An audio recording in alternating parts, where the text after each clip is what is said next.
everyone, welcome to Unchained, your no-hype resource for all things crypto. I'm your host, Laura Shin, author of The Cryptopians. I started covering crypto 7 years ago, and as a senior editor at Forbes, was the first mainstream media reporter to cover cryptocurrency full-time. This is the February 7th, 2023 episode of Unchained. Web3 projects lost nearly $4 billion of crypto assets in 2022, but nothing is more expensive than losing trust. Secure your company with Hallborn's best-in-class security advisory solutions. Visit hallborn.com for more.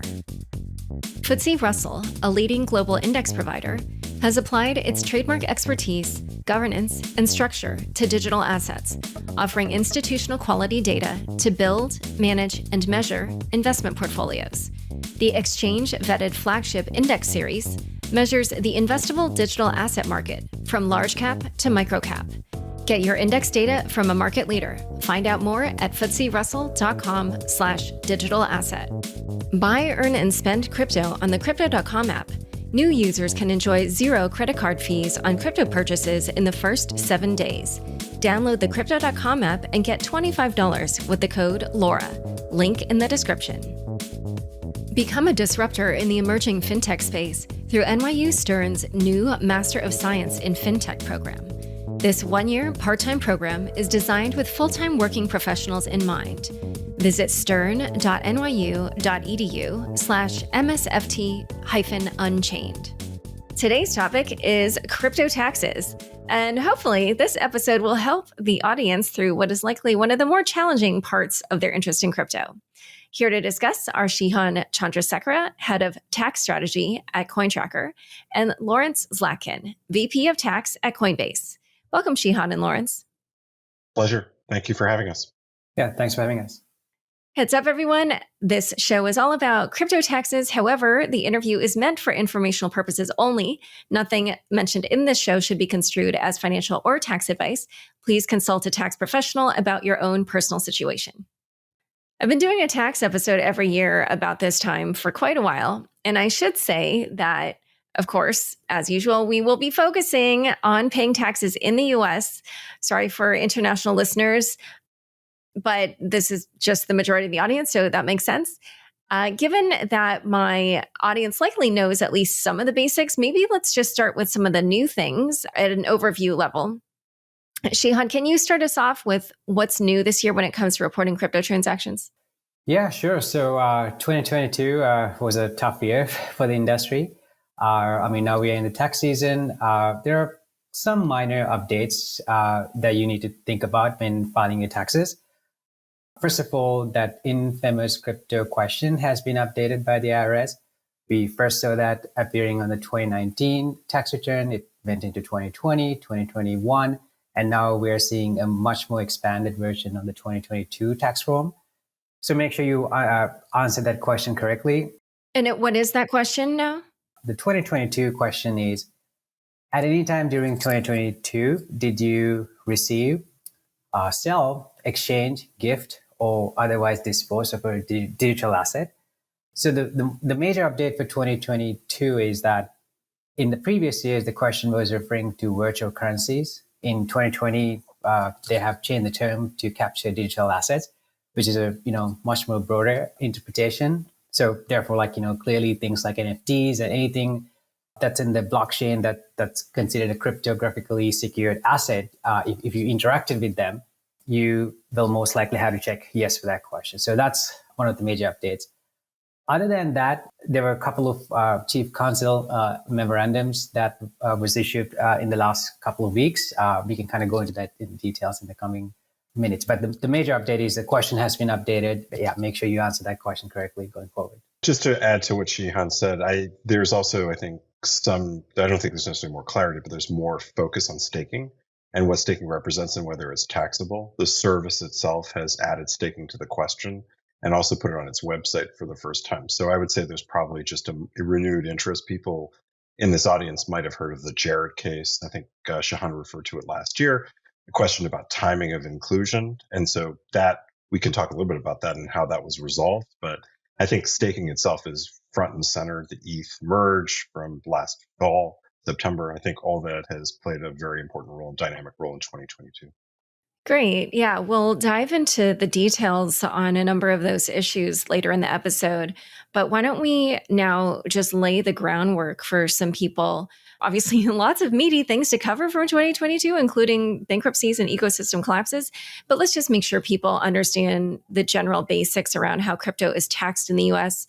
As far as I understand, there's one foundational concept that people need to grasp, which is capital gains tax. Lawrence, can you describe which types of crypto transactions are taxed under this fashion and how capital gains tax works? So capital gains tax is really sort of a mechanism for taxing disposition of property. And crypto is viewed as property. That's one of the few things the government told us is way back in 2014 in a notice. So when you buy, sell, or trade or exchange crypto, whether in any particular form, tokens, Bitcoin, ETH, NFTs, you're going to trigger what we call a capital transaction, and that will generate capital gains or capital losses. Most people think of it in the form of securities. So when you buy, sell, hold, or trade stocks or bonds, when you trade those, then that triggers also capital gains or losses. The capital gain system within the US stands apart from the regular system, what we call ordinary income, which is wage income. So you can also do crypto transactions. You might be paid in crypto. That's a very different concept. Still triggers income, but it doesn't necessarily trigger capital gain income. Capital gain income is taxed at a different rate. It's netted. So capital gains first have to be netted against capital losses.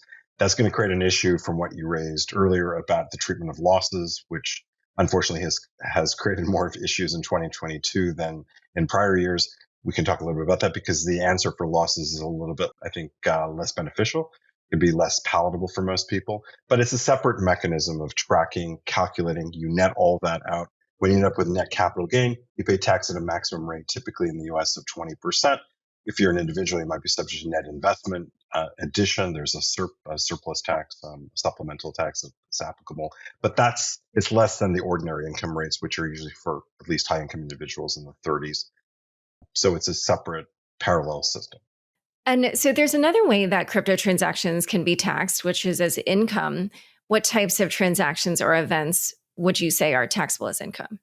So wages. So you might receive crypto in the form of wages. Actually, the way the government treats that is you receive wages, then you purchase crypto. So it's not quite the same way.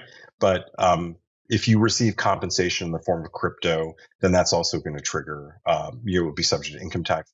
Staking is also yield, rewards, other parts of the ecosystem that trigger what we call ordinary income.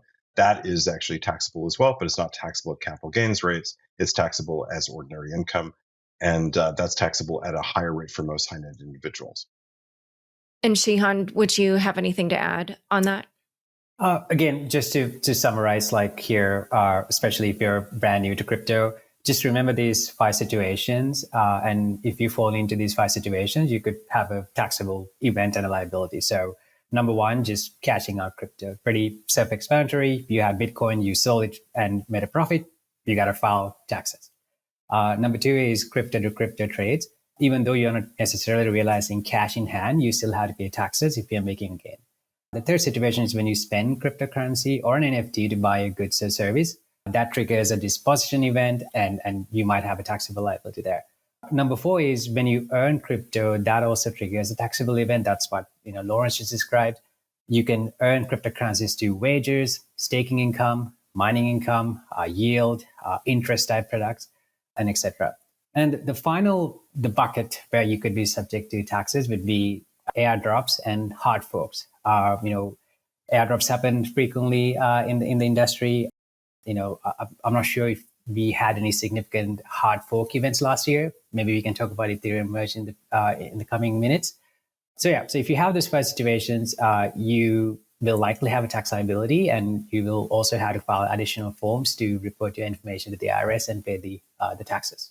All right. And then let's quickly clarify which types of crypto activity are not taxable. Hodling, the mere purchase of crypto and holding it in your wallet. The transfer of crypto from one wallet to another wallet is another good example of things that people might do that is non-taxable. Anything that does not what I call monetize or create something different is going to be non-taxable. Soft fork. So the ETH merge, I think, is also viewed by most people as a non-taxable event because it was just essentially the change in the code, underlying code. It went from proof of work, of course, to proof of stake, but it was essentially the same token. So just the reformulation of that token itself is what we view as a non-taxable event. So those are probably the best examples, I think, of what people might be doing. And what about receiving crypto as a gift? So a gift is generally not, a gift is usually taxable on a donor. So there are limitations just in terms of how gift taxes. Again, it's another system of tax that's apart from the income tax system. If you exceed a gift tax exemption, then that might be subject to gift tax, but that's applicable to the donor. The donee does not pay tax. It's a gift. So it's not considered income in the traditional sense. And you actually receive it with what we call a carryover basis. So you receive the same basis that the donor had in the asset beforehand. So any built-in gain associated with that is going to be taxable to you, the donee, when you dispose of that asset as well. And just in general, what behaviors would you advise crypto people to adopt when it comes to transacting to make tax time easier? To make tax time easier, I would say keep track of your assets, keep track of basis, evaluate what you've actually purchased and sold. You can try to trigger gains or losses to net so that you end up in a better position overall within your tax if you do this before the end of the calendar year. So it's essentially sort of to recognize what assets you've had, gains and losses. If you have built-in gains, maybe you have losses that you can trigger. The rules for crypto are a little bit more generous in terms of what we call wash sales. So you can actually trigger, even if you want to hold on to the asset. It's not true for the regular financial services world, TradFi. But most people believe that wash sales don't apply to crypto. So you could actually trigger a loss to offset gains. So you net out essentially at zero. So you're not taxable on those, even if you purchase that asset again afterwards, as long as there's a meaningful change overall in terms just the time. They're both separate transactions. So it's really just calibrating your gains and losses so that you can effectively manage them as effectively as possible while keeping track of those assets. What was your basis? That's probably one of the hardest parts because unless you're transacting only on one exchange, and Coinbase, we'd love for you to do everything in the Coinbase ecosystem. So we'll track that for you. But if you're doing other things within DeFi or transferring it to your wallet or doing things elsewhere, no one's going to keep track of that better than you do. So, and you have to essentially still have to report gains or losses, even if that is not reported on a particular exchange or given to you as a transaction report. All right. And obviously, this is a new and emerging area. And, the tax system is or the tax code is sort of applying kind of existing situations on a crypto. So are the processes around reporting crypto codified to the part where it's obvious which forms you're using to report different activities? And if so, what are those forms? Yeah, I guess at the individual level, the forms that you need to file are very clear. Let me kind of walk you through some of the forms.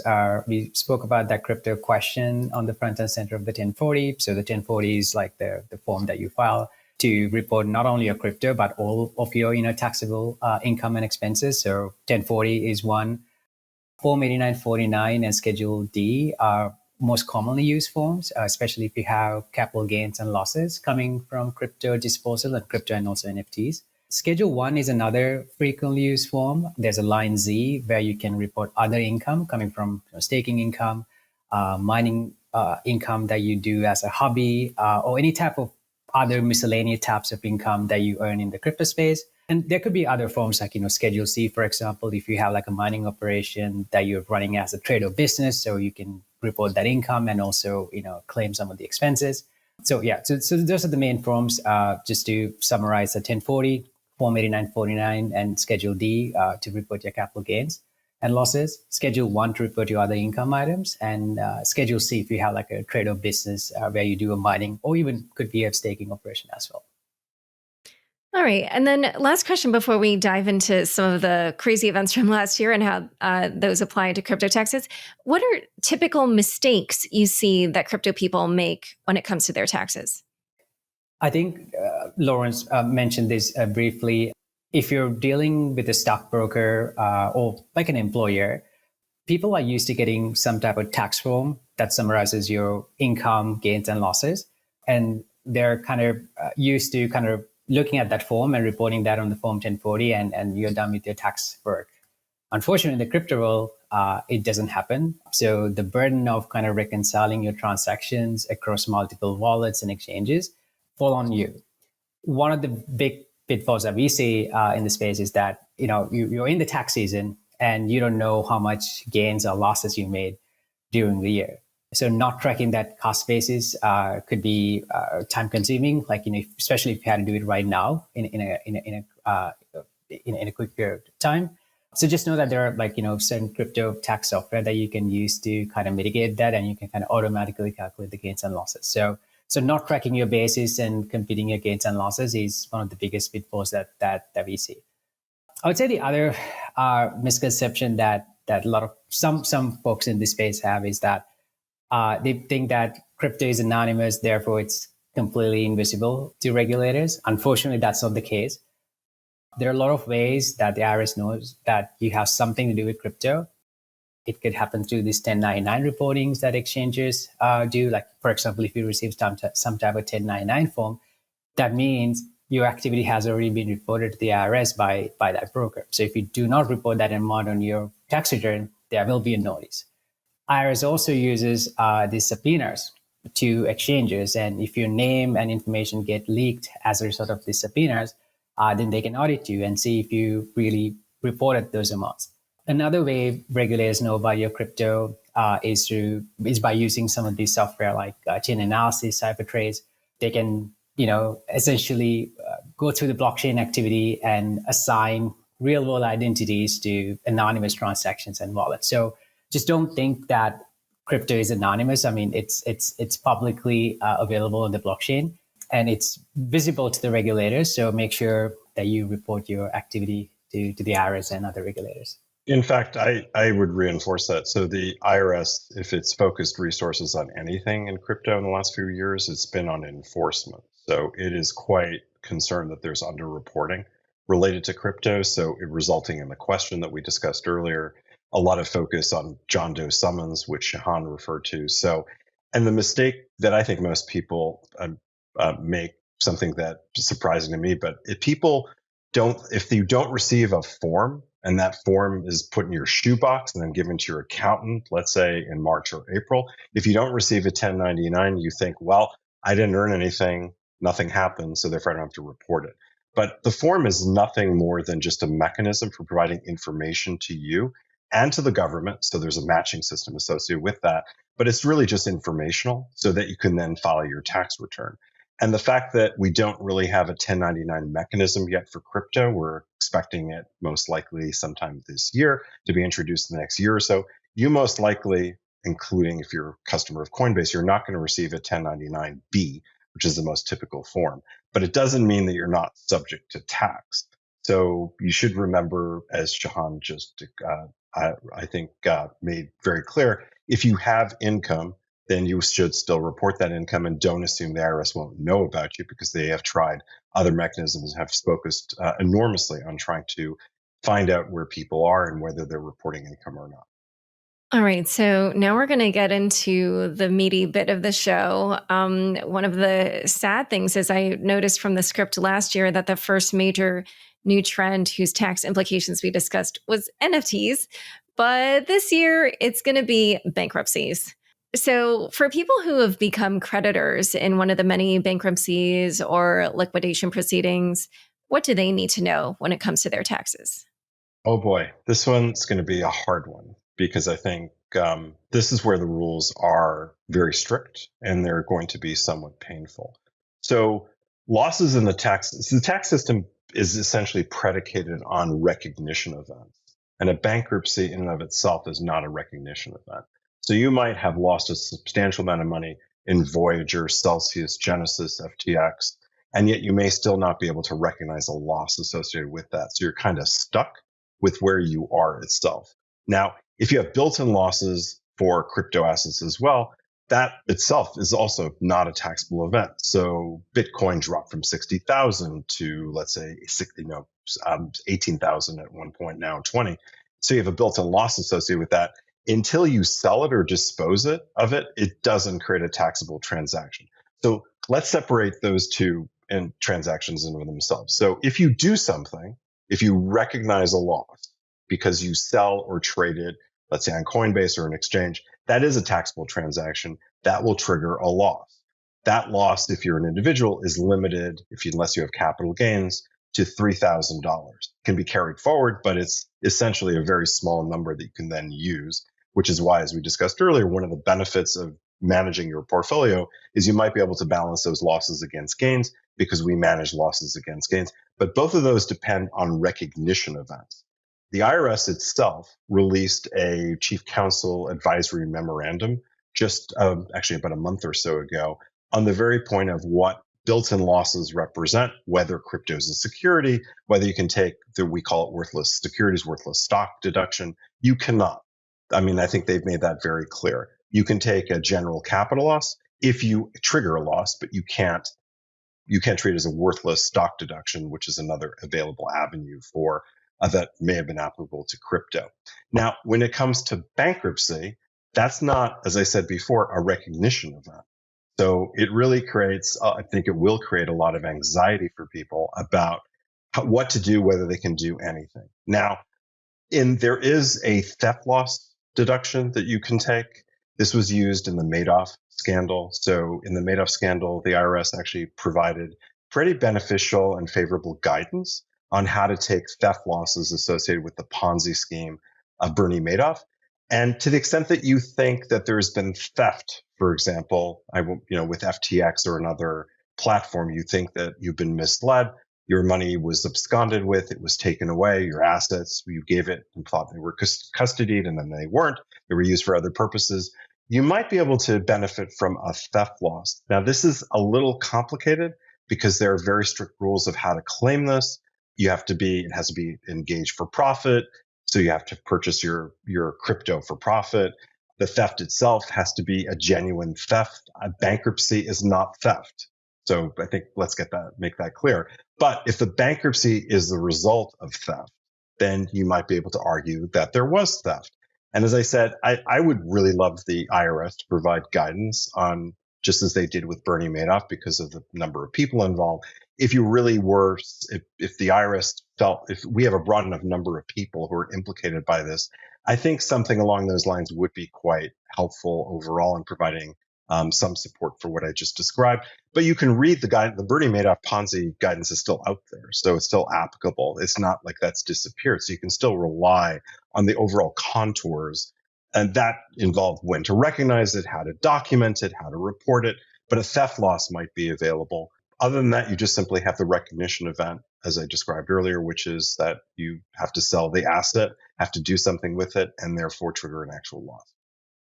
And just so I understand this part that you're saying about theft, that would mostly apply, I guess, to customers of FTX.com, which, technically was restricted from, I'm not sure exactly how to define it. It's like Americans but I'm sure there's probably Americans with like corporations elsewhere or something that participated on FTX.com.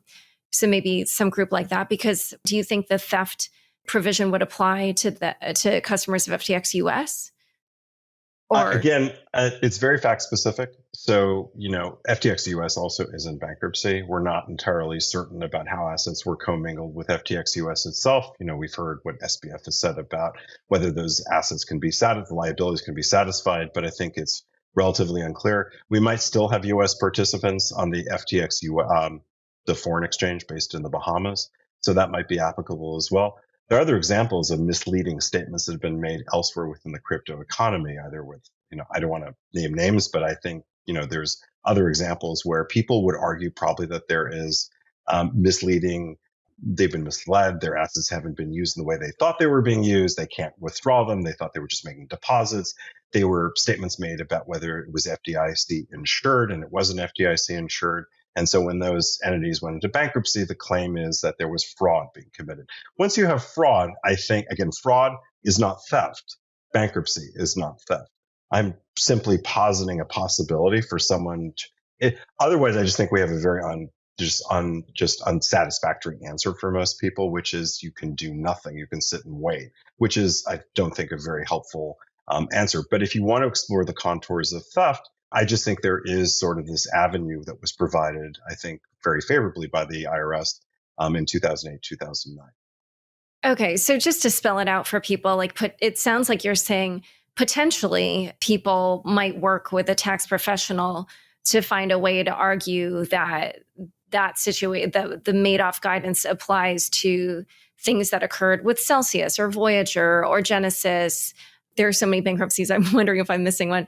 But 3AC, it sounds like that's what you're saying. Like, it depends on your situation. You'd want to talk to a tax professional who knows the Madoff guidance. Okay. And Shehan, what do you want to add on that? Just to add, if you're curious, when we say Bernie Madoff guidance, we refer to Revenue Procedure 2009-20. So you can actually Google it, and it's an easy to read PDF.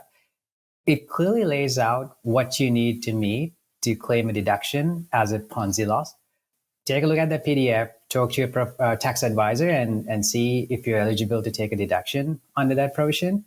And also ask the tax advisor if it even makes sense for you to kind of explore that avenue.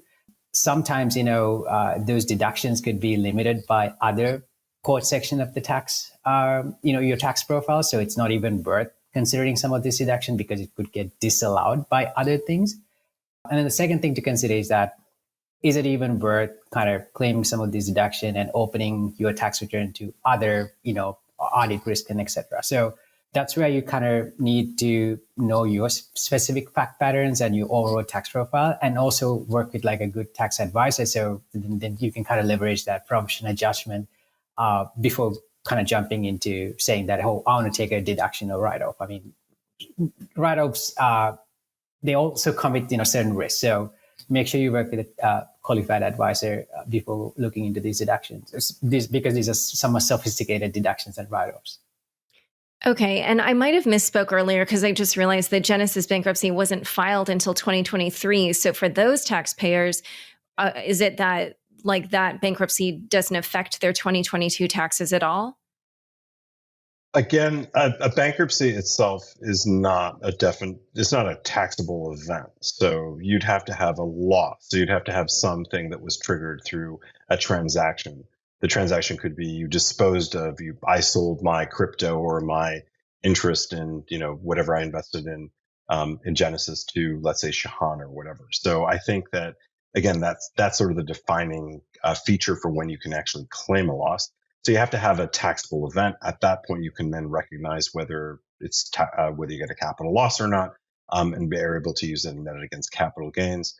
If you're going to try to make the argument, as I said earlier, that there's been theft involved, that actually can arise even if you don't have a taxable, because that depends not on what you do, but rather what the recipient did. They stole your assets. They did something other than what they said they were going to do with them and what they represented that they would.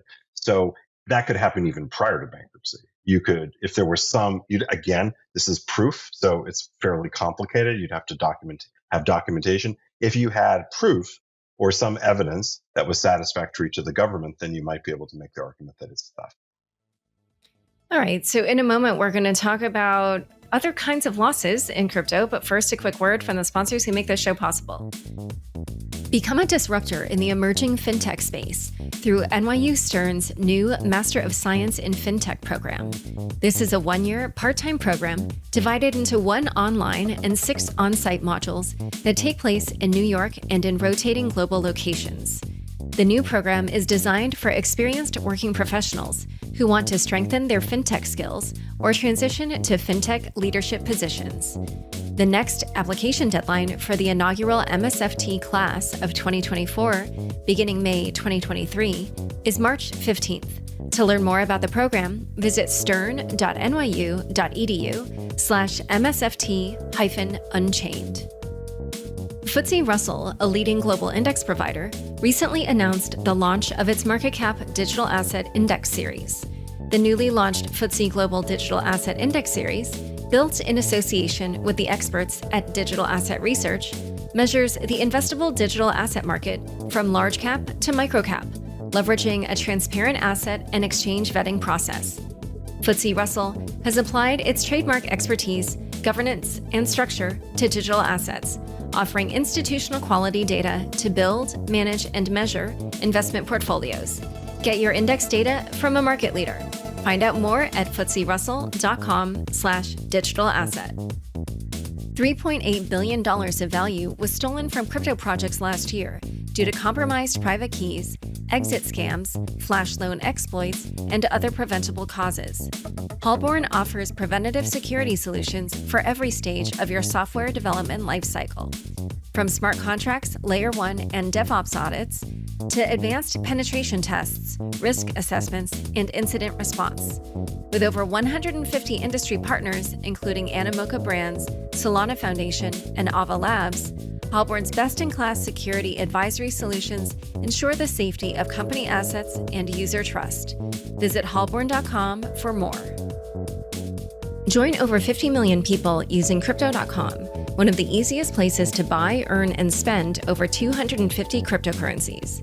New users enjoy zero credit card fees on crypto purchases in their first 7 days. With Crypto.com Earn, get industry-leading interest rates of up to 14.5% on over 30 coins, including Bitcoin. Earn up to 8.5% on stablecoins. With the Crypto.com Visa card, you can spend your crypto anywhere. Enjoy up to 5% cash back instantly, plus 100% rebates for your Netflix and Spotify subscriptions, and 0 annual fees. Download the Crypto.com app and get $25 with the code LAURA. Link in the description. Back to my conversation with Shehan and Lawrence. Another one of the huge events in crypto this past year was the collapse of Terra Luna. How are people who were invested in a coin that went to zero or close to it going to be taxed? Can they deduct that loss? Does it depend on whether they sold? Or, what do you do in that case where the value of what you own just simply plummeted to almost nothing? So again, this is going to be unsatisfactory because it's not really dissimilar from what we just described with bankruptcy. So the mere reduction in value of a crypto asset is not a taxable event. And the government, as I said, has made that clear in a recent chief counsel advisory memorandum. So when something, and they actually use an example very similar to what you just described, Terra Luna, they described an asset, a crypto asset that diminished in value to not something nominal. Even though it might still be traded, it was essentially nominal in scope, and what certainly didn't represent what it was what it purported to be. And they concluded then, it wasn't a security. Crypto is not a security under the Internal Revenue Code, under the definitions of the code.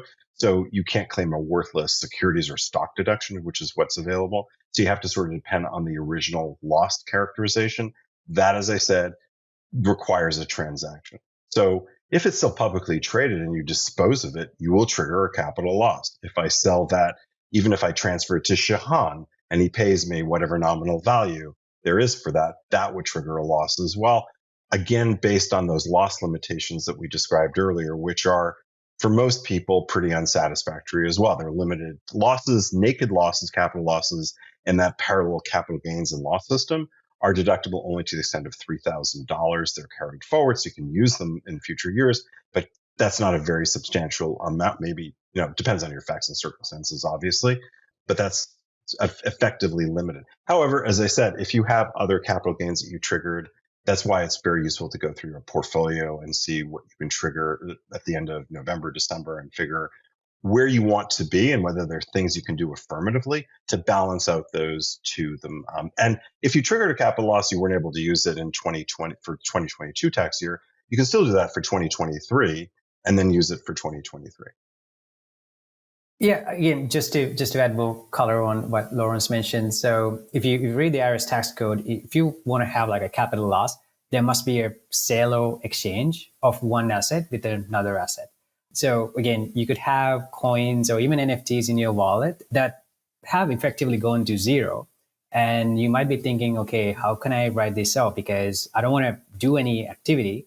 And in most cases, some of these coins don't even have any liquid markets that you can find easily. So you might be thinking, okay, I want to take this as a write-off to reduce my taxable income. Now, the memorandum that was issued by the IRS clarified that you can only take a capital loss if you have a sale or exchange. So my advice to you is that if you have coins or NFTs that have gone to near zero values, find a market or somebody, unrelated party, to dispose of that asset and get something back. It could even be like $0.0001, but that establishes that capital loss that's allowed by the IRS versus kind of going into taking the deduction as a worthless security deduction or kind of abandoning it. Again, these are somewhat sophisticated deductions. Whenever you go into taking deductions or losses kind of other than capital losses, which are very frequent, then your return and your tax profile kind of get surfaced among other tax returns that the IRS receives, because these are very niche type of deductions. So again, if you have this situation, I highly recommend you talking to a tax advisor, because they can look at your risk profile and your entire tax profile and guide you the right way to take the deduction. Another comment I would make is that, you really only have the capital loss mechanism and the disposition or taxable exchange that Shehan described. There is a loss provision in the code, but essentially it was eviscerated in the text in 2017. And so there is no availability for general losses within our existing system right now. It's deferred until, although it was limited by, you could put it on miscellaneous expense. That's no longer available, at least through 2026. All right. And, because this is crypto, I also have to ask, how would someone who was the victim of a scam or rug pull, apply that to their taxes? Let's say, I'm sure you guys probably follow Zach XBT. There's a number of these rug pulls, especially with NFTs. So if people put their money into something for the promise of something that wasn't delivered, then what can they do with that on their taxes? Well, I think, again, that raises the question of whether that's theft. So the only thing you really can do is, if you feel that you've been subject to theft, you might be able to take a theft loss deduction along with the parameters that we just described. In the more probably elaborate mechanisms, there may be somewhat more sophisticated mechanisms, but scams are scams. So essentially they result in they arise from the same criminal activity, which is effectively someone has stolen your money. What do? You argue that you had a theft loss. If you had the asset for profit, you might be able to argue along the lines of the Ponzi scheme guidance that you had a theft and therefore can take a theft loss deduction, which is not only available and not treated as capital, which is beneficial. It's just more readily, once you're able to claim it, actually is a more useful deduction even than a capital loss deduction. Okay, but it sounds like obviously it would just depend on the facts of what happened. It sounds like that's not just something anybody can claim. They would have to argue for it. Is that correct?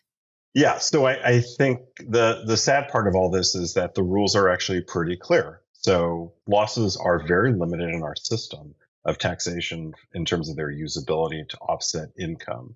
And so either you have a capital loss, which depends on actually having a closed transaction, such as a sale or exchange or disposition, or you can potentially, in these more extreme cases, argue that there was theft. So there's a theft loss deduction that is, if you can make the case for it, can be very beneficial. Beyond that, you're pretty much out of luck. It's like bankruptcy, losing money.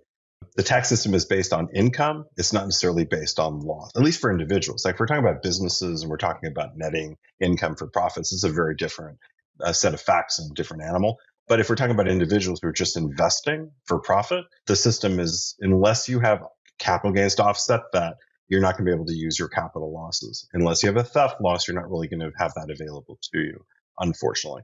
Just the way the system is built. And in a similar vein, how should people handle it if they had crypto in, say, a DeFi protocol or in a cross-chain bridge that either got hacked or, as happened with Mango markets, the markets were manipulated and then drained?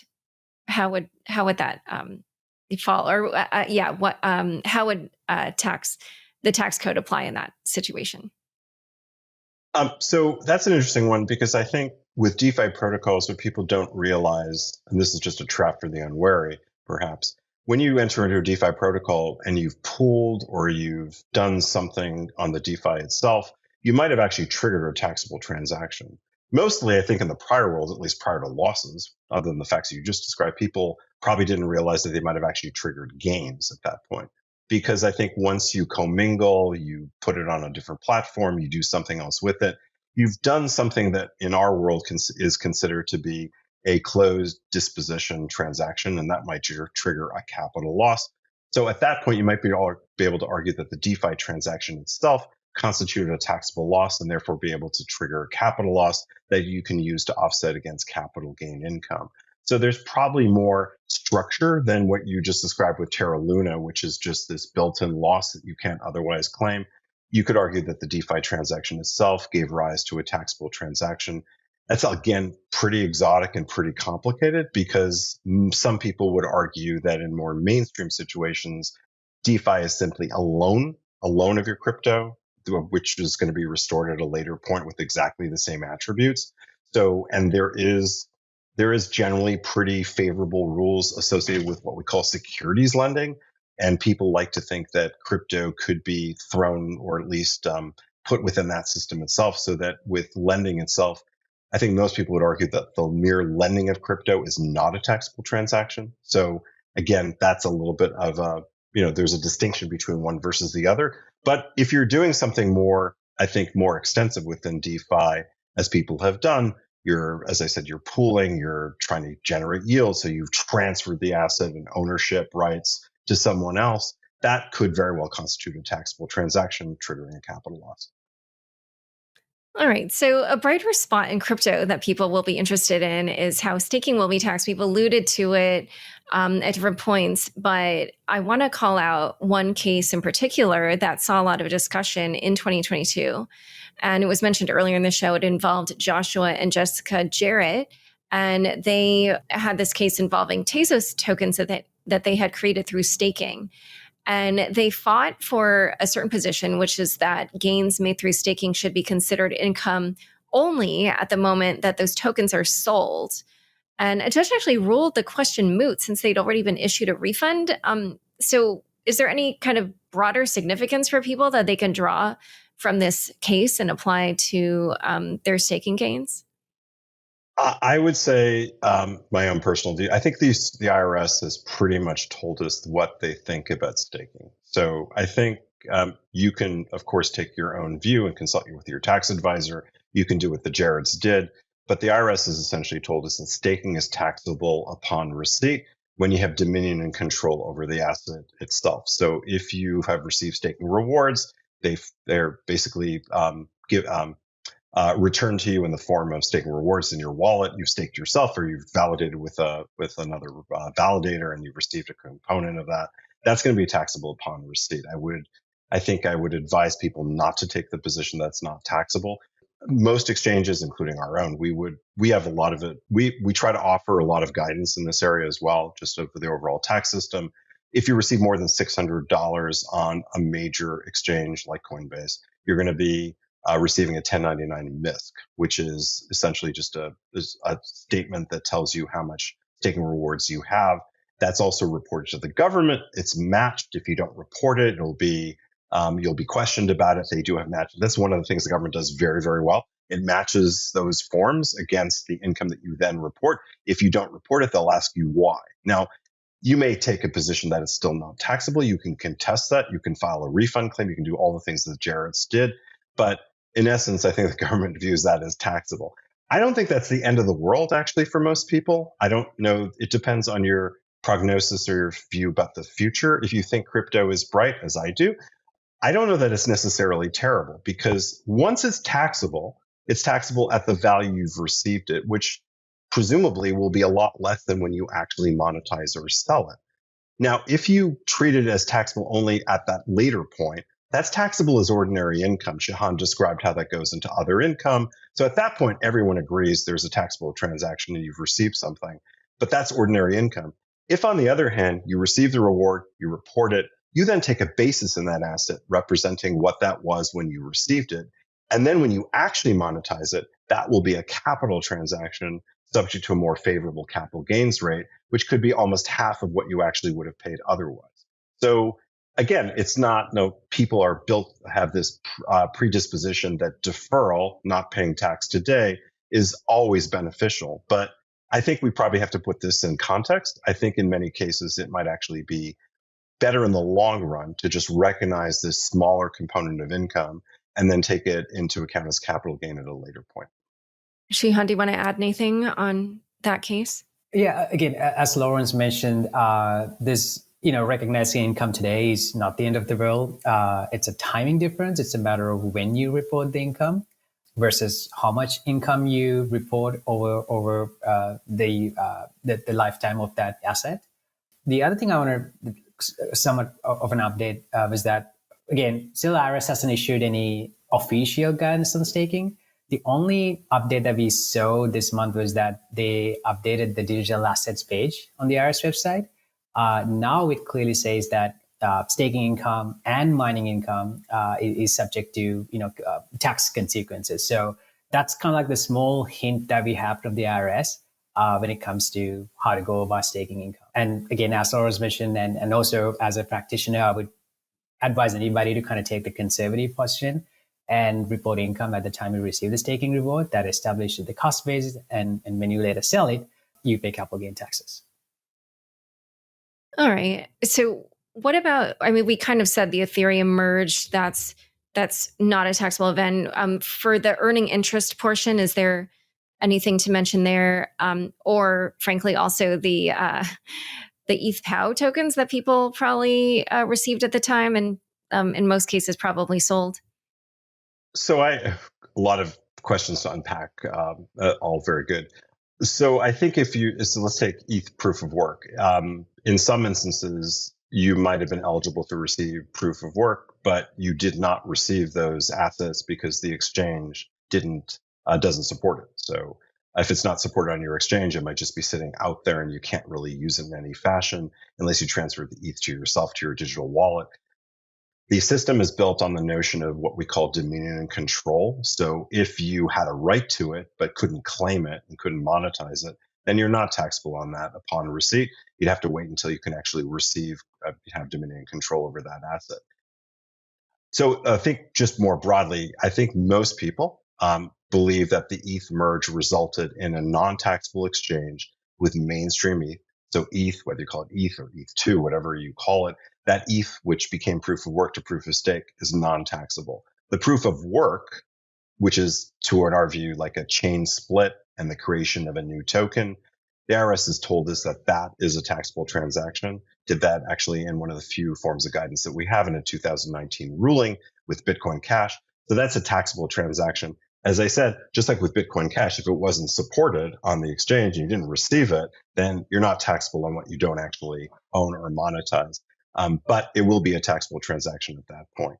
You mentioned interest. I often a little wary about when people use that term in the form of crypto, because interest is, for a tax lawyer, is basically for the forbearance of cash fiat. It's not associated with anything related to crypto. So if you own an asset that produces what we call interest, I would prefer to call it yield or rewards. It's treated as miscellaneous income. It's not really treated as interest in the traditional sense. That may mean me just a tax lawyer talking and sounds like I'm just talking gobbledygook, and so it doesn't really mean anything. It means something for most people in the system, but it's not interest per se, but it is taxable upon receipt, just like staking rewards. Yield, if you own a stable coin, you receive rewards. If you're on the Coinbase exchange and we have possibilities to earn income through Coinbase Earn, those are all taxable to you when upon receipt. It'll be reported to you if you receive more than $600, but it's taxable to you nonetheless. All right, let's all now discuss NFTs, just because this was still a major trend for a good part of the year. Let's just walk through all the various transactions around NFTs and how those might be taxed. So for instance, receiving one, selling one, minting one, issuing one as a creator. Let's run through all those. Okay, so when you talk about NFTs, I guess there are two parties. You could be an investor or you could be a creator. So let me kind of go to the investor side first. Investor side of taxes are very similar to trading cryptocurrencies or any other coin. So when you cash out an NFT, that's taxable. When you go from one NFT to another and you make a profit, that's a taxable event. I don't know any situations where you can spend an NFT and get a good or service, but if that's the case, that is taxable because you're disposing of an asset and that could create like a gain. If you earn like royalties as an investor through subsequent sales, that's taxable. You typically had recognized the royalty income at the time you receive it. and you pay taxes on that. So that's the investor side. Again, very similar to trading coins. Now for the creator, it depends. It depends on how you have set up the business, if you have a trader business or etc. But generally, when you sell your NFT to somebody else, that triggers ordinary income for the creator. If you're in the business of selling NFTs, and again, you sell it, you recognize income, and if you run your NFT creator business as a trader business, you can also offset related expenses against the NFT income. So that might involve your subscription to software that you use to create the NFTs. It could even be gas fees and etc. That's anything that's essential to running that NFT business could be a business expense, which you can use to offset that NFT income. You might also be subject to what's called self-employment taxes. Again, if you're doing this as an active trader business, there's something to keep in mind. And also make sure you pay your quarterly taxes if you run this as a business, because IRS kind of assess taxes at a high level for income that you make in each quarter. So if you were to wait until the tax day, you might have to pay extra penalties because you didn't pay the taxes that were due at the end of every quarter. So something to keep in mind. I think most people associate today NFTs with art objects like Bored Ape Yacht Club and collectibles. And that's, I think, Shehan highlighted that may not always be the case. It's a broad term. I just had a discussion about this with the Europeans in the context of VAT and indirect taxes. So an NFT could ultimately become a security or a bond on the blockchain that essentially is part of your portfolio with Goldman Sachs, for example. So it's essentially a non-fungible asset. In the context that Shehan just described, which is like the one that we think about, the Sotheby's painting or the Sotheby's NFT that sold for like $5 million, that might be treated as a collectible. A collectible is subject to a different tax rate when it's sold. It's subject to a 28% tax rate.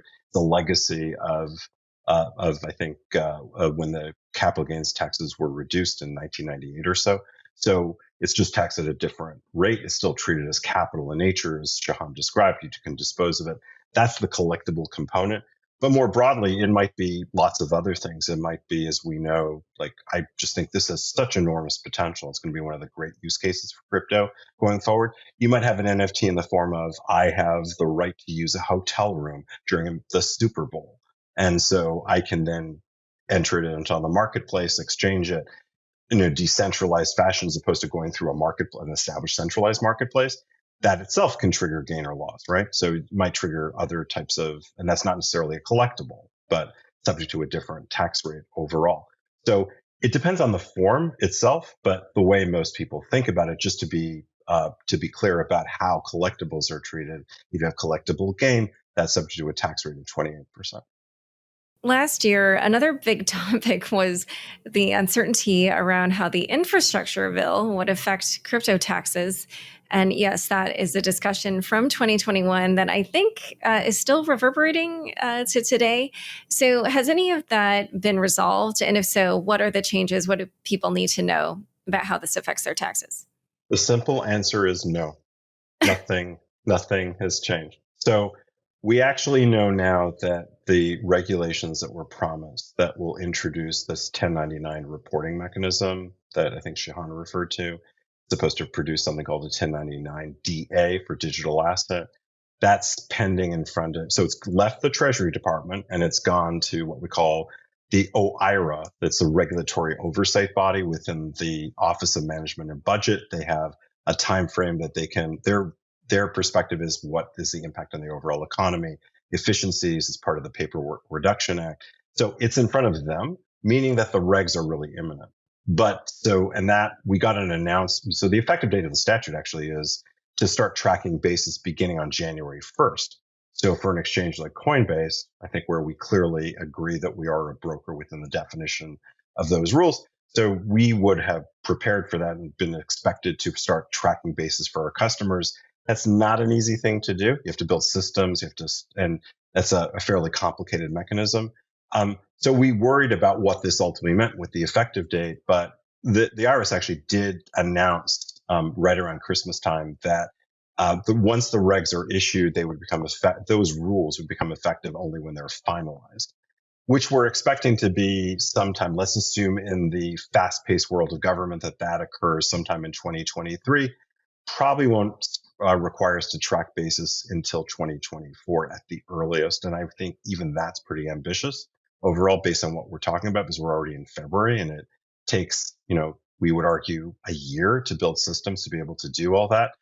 I don't want to bore everyone, but when broker reporting was introduced in 1099B, it took years, really, even though there were fairly accelerated effective dates, it took years for the industry to prepare for that and the IRS to build systems to even take that information in. Because remember, it's not just what we build, is we have to send this to someone and they have to be able to use it in a constructive, intelligent way. So that does take time. So the short answer, short and sweet, nothing happened of any note in 2022, but we're expecting things to happen in 2023. I think what will be even more interesting in 2023 is not the broker reporting mechanisms that apply to Coinbase. I actually view that as fairly uninteresting. We're building systems to accommodate that. We understand that. I don't think that's particularly interesting in and of itself. It's the broader ramifications on DeFi, on NFTs, whether they're going to be included, not what I would view as sort of the non-financial components, and also the broader decentralized components where there is no centralized exchange and there's not a built-in mechanism for anyone to point to who can track these assets. The government has been, the IRS has been, I think, quite reluctant to essentially exclude those parameters from the reporting mechanism. But we don't typically have reporting, like to say NFTs, for example, they're non-fungible assets. They're typically non-financial in nature. We don't typically report retail transactions to the government. We can talk a little bit about cash transactions, and there's a mechanism for that if you've over $10,000. But broadly speaking, if you're buying and selling an NFT, a collectible, there's no reporting mechanism associated with that. So to introduce it here is another expansion of the state and about reporting and about privacy.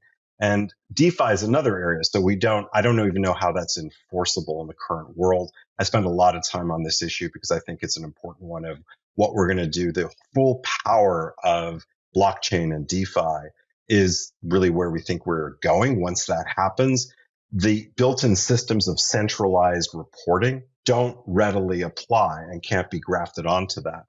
So I think it just presents challenges of how our tax system will evolve with that. But we're expecting some guidance from the government about how they think about that and how they want to apply it to the broader crypto economy. And so I recognize that this show is meant to be, kind of more like a service podcast for listeners, but I'm very interested to hear how you think, our tax system can be applied to DeFi, if you just want to go down that tangent for a second. Well, this is a rabbit hole.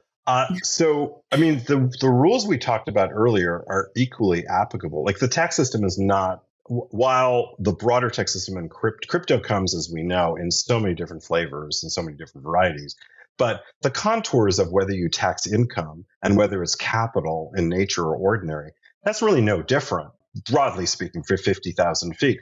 So if you're monetizing, earning income, otherwise deriving gain from trading, disposing of assets on a decentralized versus centralized platform, the only difference is that there's no centralized mechanism that's in the established TradFi world today, or even under broker reporting for Coinbase, for that to be reported to the government. So that's the power of decentralized peer-to-peer transactions. It doesn't mean it's not taxable. It just means that the existing mechanisms to report it and to collect tax on it in advance, perhaps, those are not readily available. And that's why I think that presents interesting policy challenges, because we have to resolve, if the full power and potential of crypto is realized and we migrate more towards a decentralized peer-to-peer world, and we can spend a lot of time on how extensive that would be, how integrated that could be into the broader economy, whether the average person is going to be sophisticated enough to do that. We can spend a lot of time on that. But if that's a significant component of the future of crypto, of digital assets, it really is going to test the contours of the tax system, because it's still taxable. People are still going to have to report it. But I think the government is very skeptical about whether people actually do. So they're going to want to introduce mechanisms to then still create taxability or some type of control mechanism so that people actually report those taxes.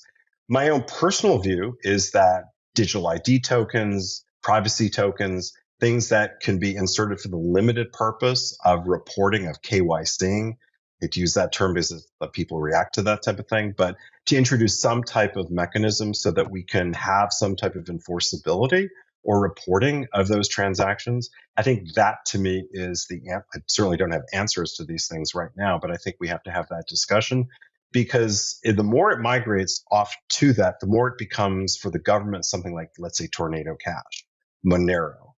So it just becomes something, if it's totally private, it's outside, it's not subject to any type of centralized control. The government assumes, rightly or wrongly, that there won't be taxes paid on that. And that's going to create an enormous shift of potential revenue from the government to a decentralized platform. And ultimately, that's not viable for the long term. I think we probably all recognize that we still have to pave our roads, open our schools. So there just has to be some answer to these questions.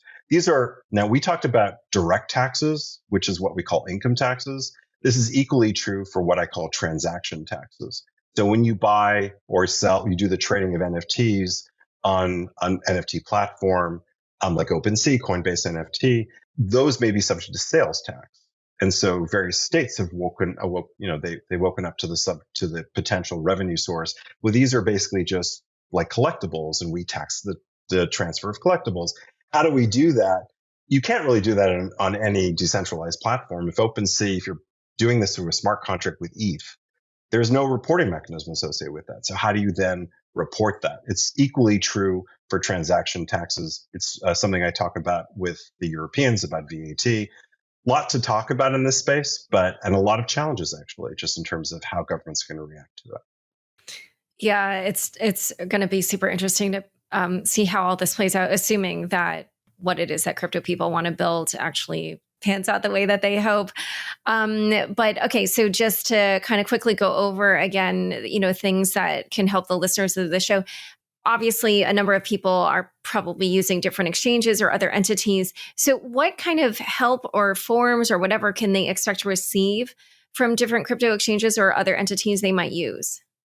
Well, we have a partnership with CoinTracker. So for more advanced trading. But if you go to the Coinbase exchange today, you'll find a pretty extensive set of modules and guidance associated with how to pay your taxes. Everything we just described, I think, is described very well. So we give people help in terms of how to think about taxes, in terms of what they should report, how they should report it, how they should treat it. We also provide them with transaction history. We won't provide anyone with a 1099-B. We don't think applicable to our industry yet, so we don't actually do that. We will provide 1099 MISC for staking rewards, as I described earlier, for anything over $600. So I think this is true of all centralized exchanges. They'll probably do the same thing. And you can find that on at least our website. So you'll find education, modules, just instructions on how to effectively do all this, guidance in terms of how to report gains or losses. If you're just simply trading on Coinbase, you can easily track your basis through your transaction history. You can calculate your gains or losses. If you're doing something a little bit more exotic, elaborate, if you're transferring from Kraken to Coinbase or from Coinbase to Kraken, there's no basis transfer in that. Again, that might be the future, but it's certainly not the rule today. Or you transferred it to your wallet and then you did something else with it. In that instance, I think Shehan can describe what he does, but we have links to our partnerships with various third-party providers that can help you go to the last mile, what we call the last mile in terms of reporting your taxes, one of which is a service like CoinTracker, which does that with more. They try to build APIs so that you can extract all this information and produce it in an intelligent fashion. CoinTracker is not the only one, so I love Shehan, but there are other competitors as well. But Shehan can certainly describe what he does. Yeah, again, just to add to what Lawrence mentioned, if you're just a single exchange user, say, for example, you're only using Coinbase or Gemini, I would encourage you to go to the tax center and see if the exchange is giving you the right gain and loss report. And Coinbase is doing a great job. You got to log into your exchange and see what kind of reporting your exchange has. But if you're a multi-exchange user, including DeFi, say, for example, you have Coinbase account, Gemini account, and a bunch of MetaMask accounts, a lot of transactions going in and out of those places, you will need some type of aggregation tool like CoinTracker to kind of connect all those places into one place and calculate your basis and calculate your gains and losses accurately. So without an aggregation tool, the tracking and applying the right tax rules is virtually impossible.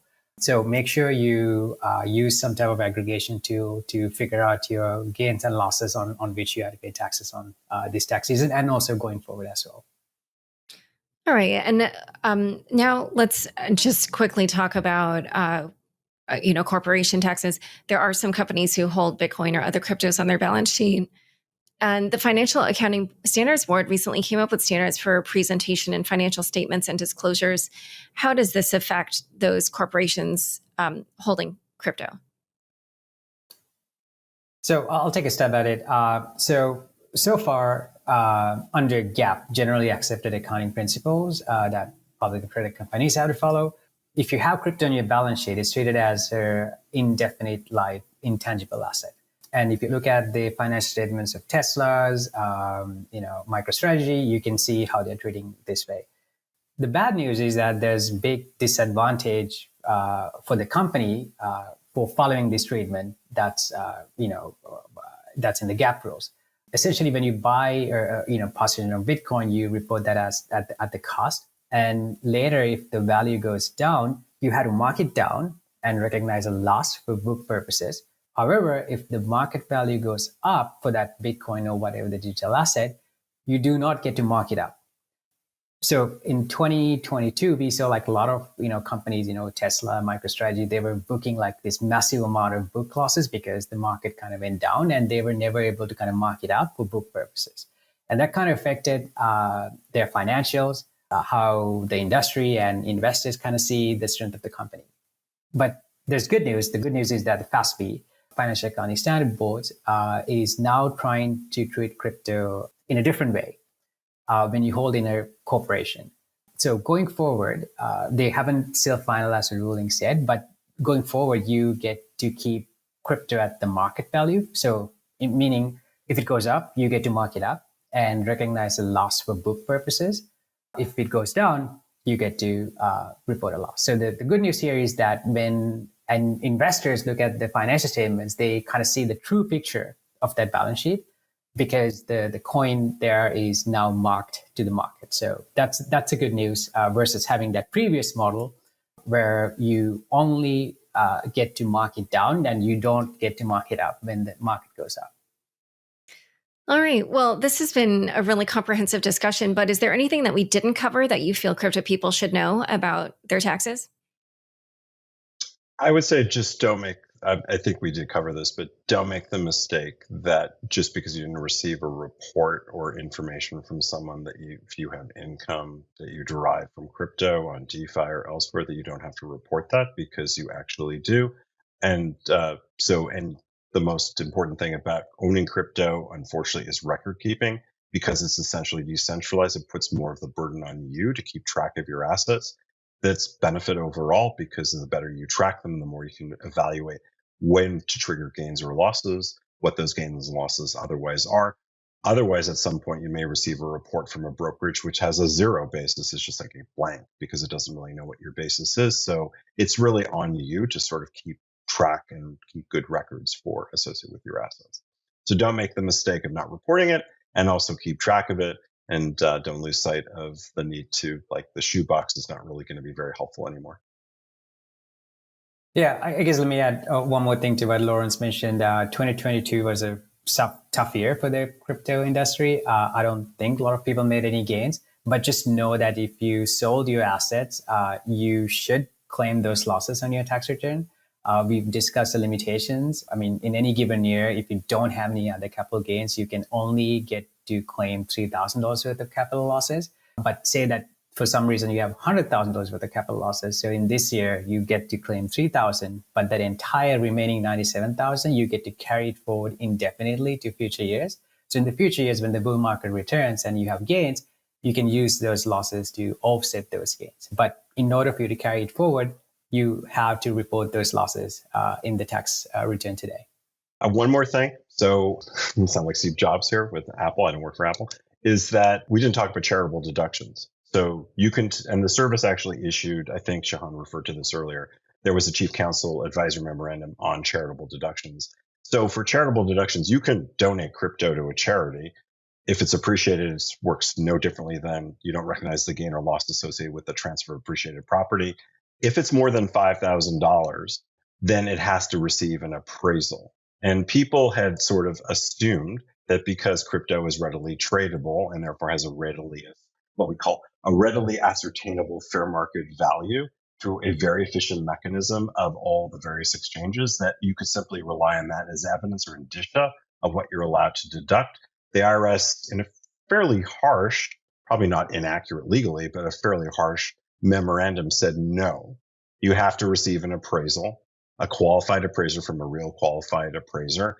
And if you don't, then you're subject to penalties as well. So there's no reasonable cost penalty, even though you said, well, it was traded on X and therefore it was worth more than $5,000. So yes, you can donate crypto. Good thing. Please do if you're charitably inclined. If you do more than $5,000, be aware that there is an appraisal requirement. Wow. We'll see a new industry sprouting up of people doing crypto appraisals for charitable donations. All right. Well, this has been just a fascinating show. It's been a pleasure talking to both of you. Where can people learn more about each of you and your work? I'm at Coinbase. You can go to coinbase.com. I think that's probably the easiest. I'm on LinkedIn as well. That's where you can find me.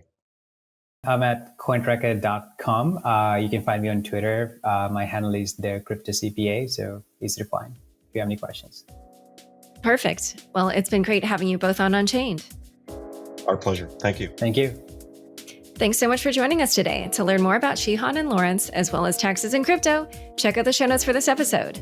Unchained is produced by me, Laura Shin, with help from Anthony Yoon, Mark Murdoch, Matt Pilchard, Zach Seward, Juan Aranovich, Sam Sriram, Pamba Jamdar, Shashank, and CLK Transcription. Thanks for listening.